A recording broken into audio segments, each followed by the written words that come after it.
Autism spectrum disorder affects more than 1 in 74 children in British Columbia under the age of 18. Actually, for children between the ages of 6 and 18, 1 in every 61 of these children has a diagnosis of autism.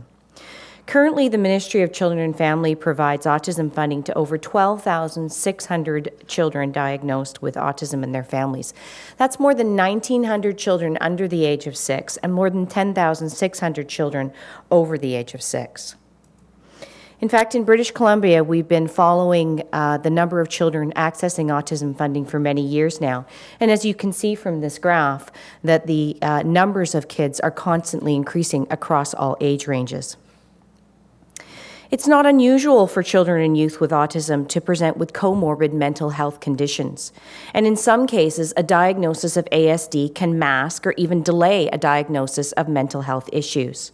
Or the reverse may occur. A diagnosis of mental health conditions may mask or delay an ASD diagnosis.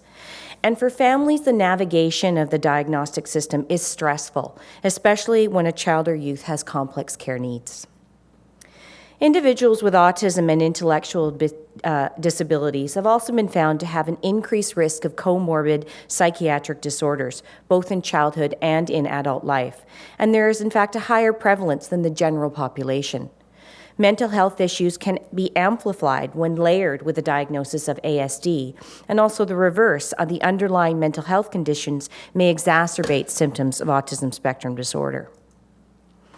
Often a diagnosis of ASD comes first in British Columbia, and children or youth with ASD are not queried for comorbid mental health conditions. This is known as diagnostic overshadowing, and behaviors can be attributed to the ASD diagnosis and miss important information about mental health.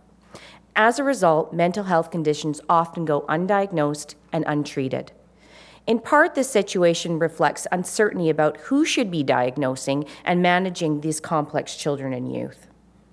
In British Columbia, families of children and youth with autism receive access to purchase intervention through autism funding. Typically, families use these funds to purchase services from core professionals such as behavior analysts, behavior consultants, speech and language pathologists, physiotherapists, and occupational therapists. And it may be assumed that MCFD autism funding can be used to diagnose and manage comorbid mental health conditions. However, this is just not the case.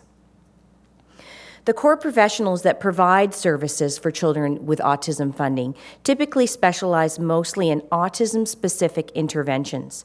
They are not necessarily mental health professionals and cannot independently diagnose and address mental health issues. And so we cannot assume that a child who receives MCFD funding has access to the appropriate mental health services through that funding.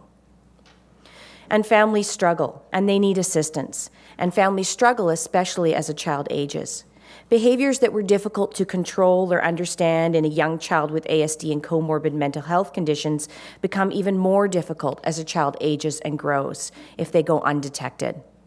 It's important that we help families seek the right professionals at the right time to accurately diagnose, treat, and monitor their child. If families understand their child's diagnosis early, professionals can better assist them in developing treatment plans to address their unique needs. It's critical that we have a better understanding of a child's unique profile so we can better support each child reach his or her potential. And so now I'd like to introduce you to Dr. Anthony Bailey.